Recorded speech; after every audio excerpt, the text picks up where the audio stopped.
श्री कृष्ण कहते हैं कि गुरु का स्थान, चाहे हम रिश्तों, पदों या धन में अपने गुरु से कितने भी आगे क्यों न हो, फिर भी हमें अपने गुरु का सम्मान करना चाहिए और उनके मार्गदर्शन का पालन करना चाहिए। ये कहानी गुरु का स्थान उसी के बारे में है। एक समय की बात है, एक राजा थे जिन्हें पढ़ाई और लिखाई का बहुत शौक था। एक दिन उन्होंने अपने मंत्री परिषद के माध्यम से एक शिक्षक को अपने लिए बुलवाया।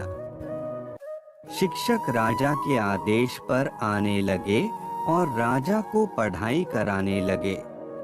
कई महीने बीत गए, लेकिन राजा को कोई विशेष लाभ नहीं हुआ। उन्होंने शिक्षक से पढ़ाई करवाना जारी रखा, परंतु कुछ भी बेहतर नहीं हुआ। राजा बहुत परेशान थे और उनका आत्मविश्वास गिर गया। एक दिन रानी ने राजा से कहा, हे प्रिय, आपको इस समस्या का समाधान ढूंढने के लिए गुरुजी से परामर्श लेना चाहिए। राजा ने इस सुझाव को मान लिया और अगले दिन गुरुजी के पास गए। उन्होंने गुरुजी से पूछा, गुरुजी, मैंने कई महीनों से शिक्षा ली है, पर मुझे कोई फायदा नहीं हो रहा, क्या कारण हो सकता है? गुरुजी ने मुस्कुराते हुए जवाब दिया, राजन, यह समस्या बहुत ही सीधी है। राजा ने उत्सुकता से कहा, कृपया मुझे जवाब दे गुरुजी।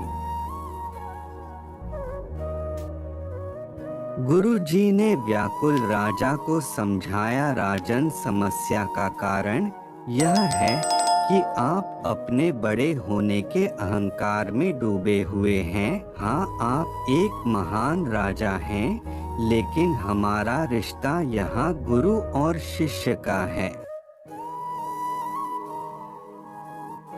गुरु होने के नाते मेरा स्थान आपसे उच्च होना चाहिए, परंतु आप स्वयं को ऊंचे सिंहासन पर बैठाते हैं और मुझे नीचे के आसन पर बैठाते हैं, इसलिए आपको शिक्षा का कोई लाभ नहीं हो रहा है।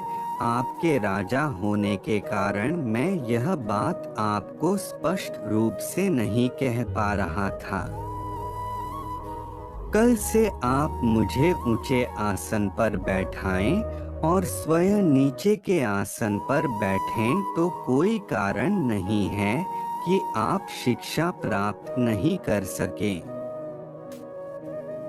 राजा ने गुरुजी की सलाह मान ली और उनके दिशा निर्देशों का पालन किया। इसके परिणाम स्वरूप वे अच्छे तरीके से शिक्षा प्राप्त करने लगे और उनका आत्मविश्वास फिर से बढ़ गया।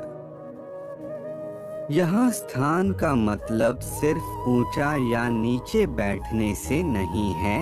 इसका सही अर्थ है कि हम अपने मन में गुरु को क्या स्थान दे रहे हैं।